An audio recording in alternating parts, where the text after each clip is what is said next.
Fortunately, Sam is used to his many recurring nightmares, although he hasn't had this one for a long time. He doesn't know what it means, but whatever it is, it's happening again. Hey there, ladies and gentlemen. My name is Ellison, and I thought it would be a disservice not to revisit the game after having beat it for the first time and figuring out the rest of the secrets that ultimately unlock the extremely disturbing secret other bad ending by unlocking Chapter X, which is what I hope to accomplish here today. But there's a few other things that we ended up missing or just otherwise not knowing because we had no knowledge of the mechanics of this game. And so one of the first things that I would like to address is the absolute bullshit that is calling the island. So I was on the right track when I did 3003, but for some reason that I have not seen explained, it's actually 3005, and I don't know why.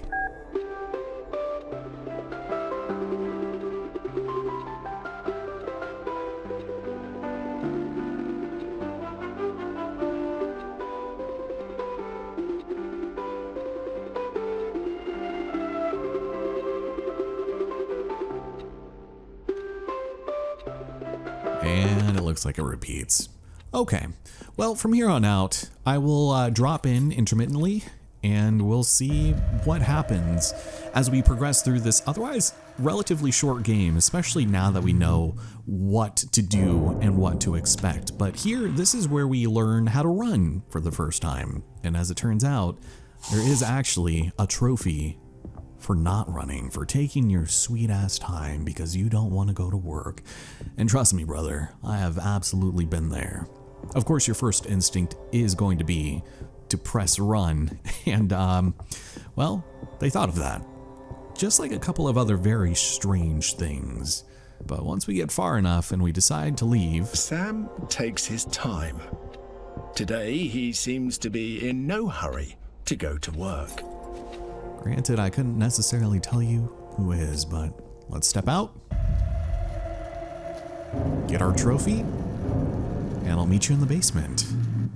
Because we already know the phone number necessary to proceed through the game, we'll be able to take the hammer by pressing SOS 3 times on this phone to drop it from the chandelier and keep it in our inventory until the end of the game. This is going to be pretty important, but again, because we don't necessarily need to use it at any other point, that was a very strange way to get the hammer.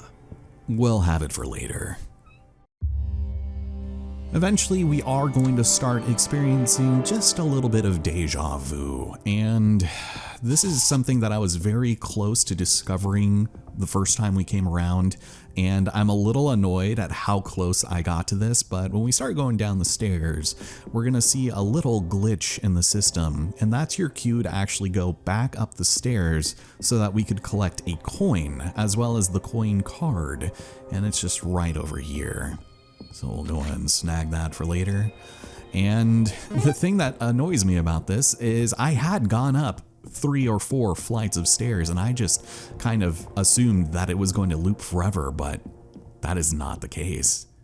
There's even a couple of flickers here that I didn't notice before that indicates that something strange is happening up here, and we should really stick to our guns and keep on going.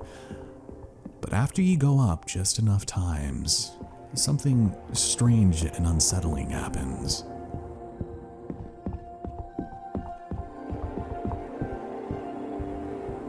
Any day now.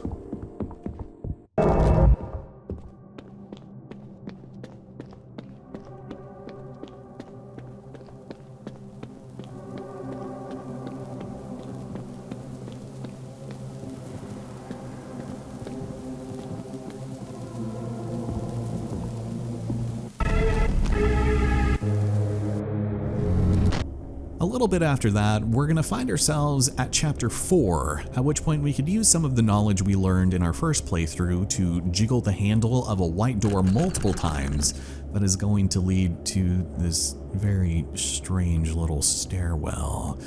The secret isn't necessarily as disturbing as some of the others, nor does it contain a Polaroid, but there is a massive air freshener in here. I don't think this is the right way to reward curiosity. Neither do I, brother. Ooh, nothing behind either, so, all that's good for is a trophy, I suppose, so good for us. Down in the door hell where we find the moon and sun knocker, before you put the VHS tape in and you do this puzzle, because we already know the solution, we can completely bypass that minigame and do a little bit of exploring on our own. And this is going to be necessary to obtain a very special item. And so we open the television door and we sneak on in here to the same room filled with ghosts. And there are also quite a few of these televisions that are still on, but this is on our way to getting Sam's broken glasses. So as we navigate through this, the lights turn off, the V-Bays, they become spooky. And we can go ahead and grab these right here. Not bad. And also, the thought had occurred to me that the two lines above his glasses would make his world, his perspective of his reality look like a film with the strong aspect ratio, which I thought was really cool. And I'm amazed that I had never pointed out. So we definitely should not be here before we were here as a ghost.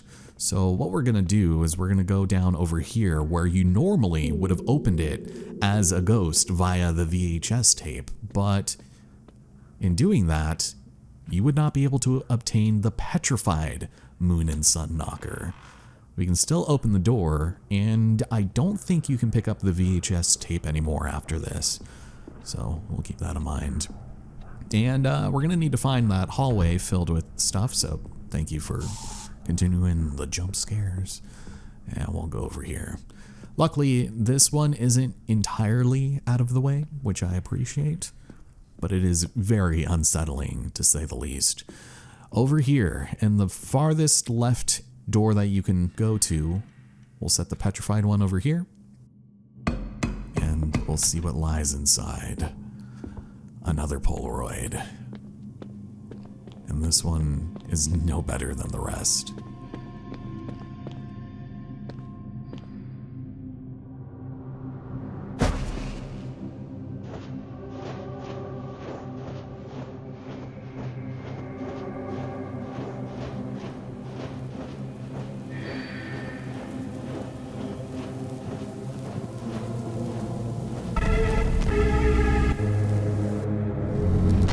I do think it goes without saying that you can sort of start to see a picture of trauma appearing, and depending on your perspective, it might change the way how you view the rest of the game. But once we've collected the rest of the family items for this room, we're going to go and set them all in their proper places. And like I accidentally did the first time playing around, as it turns out, you are going to want to put the Corazon card here and not Joel's dull heart. There is a very specific reason for that. A little bit after that, we do find ourselves back to somewhat familiar tidings, although this time, it's night. And this is something else we also covered in the playthrough, but it does bear repeating that when the ghost appears over the painting, we'll have to take a look at this monster in the wall so that we could enter it a little bit later on when we see it in the behind the scenes portion of the game. Back in the Hangman game, this is also something that we covered in the initial playthrough, but once we find the O, we're going to need to explore a bit of the area, namely where we spawned in, to find the X, and you do need to activate this first. But one of the biggest tells that this is a thing is that when you backtrack, you'll see a ghost running, and you should probably go and chase it down. So it does take a minute to get there, but once we do, make sure you activate it so that we can come back to it once the puzzle is complete. Remember, this would not be here if we didn't first come here as a ghost, and I learned that the hard way, but once we interact with this, we find another Polaroid.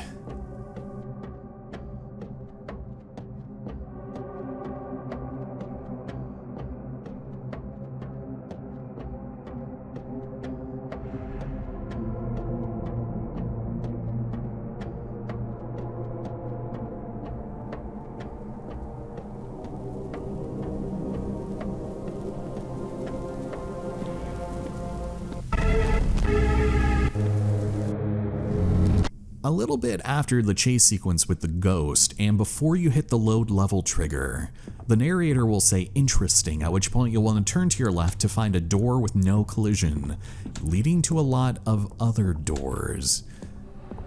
And with a crescendo of ominous music playing, as we keep on opening these doors, we'll find ourselves yet another Polaroid.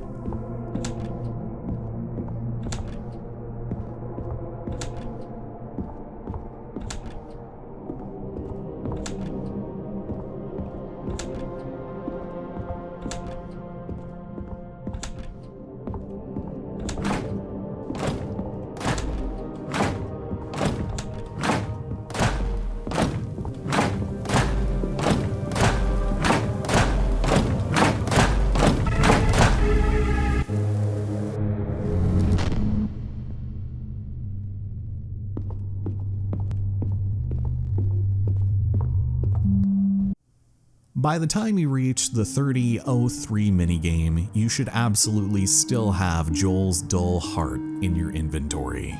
And something else that tears me up about this is that I started going in this direction and then I immediately turned around right when I would have had to have activated it because I noticed the heart in the minimap. All we have to do is keep on going backwards and add his heart here. This area would not be accessible unless you had his dull heart, at which point it appears on the hospital bed, and there is yet again another Polaroid.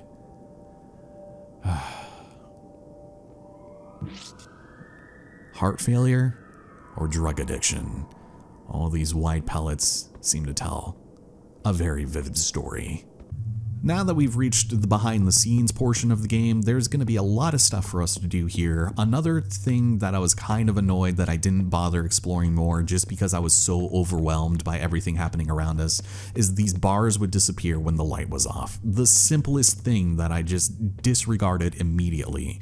And it leads to a lot of hand-drawn pictures. Most of them with references to horror films, but some of them with numbers on them. And the significance of that is not lost on us because next to the chest, there were 4 crayons. And depending on what colors were used for some of these pictures, the 4 colors and the numbers that are associated with them on the pictures they were used on will lead to another combination. And I guess if you really want to know what the answer is, there is indeed some significance to the number 2013. Not only is it a moderately mediocre Arctic Monkey song, but it's also the combination to this. So we'll go and put that in. And this is going to give us a paper key, which is so strange. So there we go. I don't think you can really use this to interact with anything else. But this is going to allow us to enter the paper door in this room as well. So, without further ado, let's grab another Polaroid.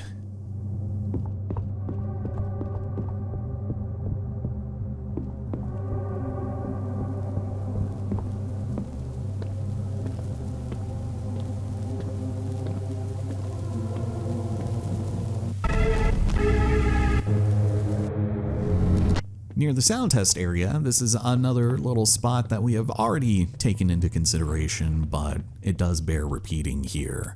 Only after having inspected the wall and seeing that crazy monster inside of it will you be able to access the interior of the real deal here.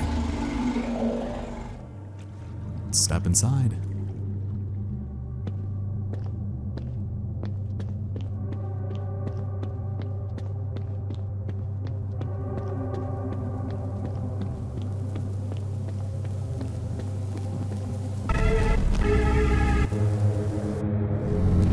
Once again, outside the sound test, we are going to go along the backside here, and at this point you should still have the hammer in your inventory. I sincerely hope you do, because if not, this would be a distressing waste of time. But we can go ahead and open the rest of this up and grab ourselves another Polaroid.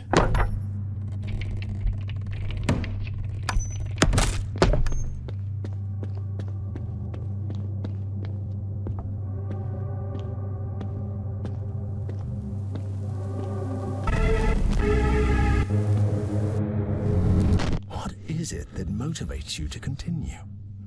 By now, you should know that everything is broken. There is no script anymore. So as it turns out, there was actual significance to this. If we press the button and backtrack all the way back through to our house, you'll remember the one ghost that was blocking our way into the basement is gone. And as it turns out, we have a 5.5 minute drop for the worst offending picture yet.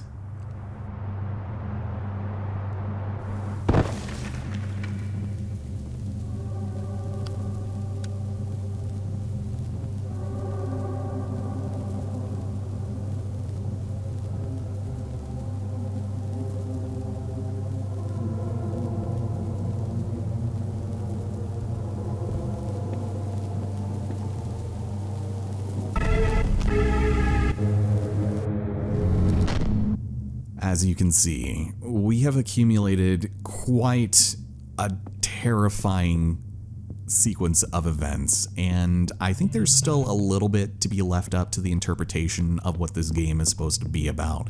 Whereas it started about familial trauma and guilt and just depression and OCD, there is one last script for us to read, and it's probably the most illuminating and disturbing of them all. I've already read it and seen it, and let me just say it is not for the faint of heart. So what we need to do now in order to access Chapter X is use this camera, which we had actually seen at one point during the story. It was illuminating our way while our mouth is full of sand, and there is a triangular key on this, which we can use on the triangle door. This will allow us to access Chapter X, at which point I'm just gonna let the game do the talking because I really don't want to have to witness it again in editing or in viewing otherwise. It is pretty bad, but the way will be open and you will need to explore a labyrinthian area filled with trash and debris and toys before finding the final manuscript of all. Thank you so much, ladies and gentlemen. And I'll leave you here for your own interpretation of events.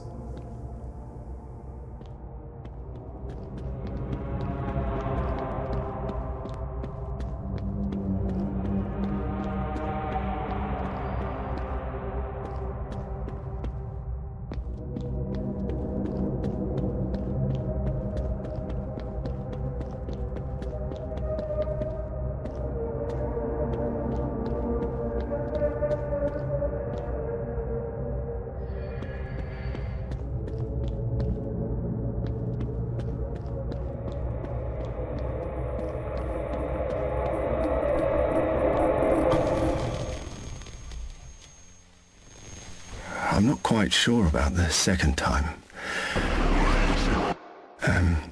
But I'd say it was around the time we needed money, and I had to abandon my studies to help out.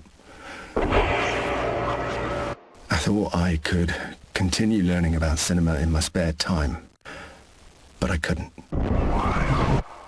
Over time, I lost the pleasure of drawing, writing scripts, practically everything I used to enjoy.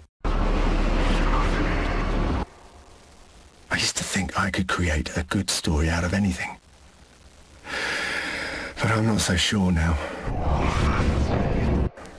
Now it's like I'm just a spectator of other people's stories. And I might hate myself for it.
It's worse than you think.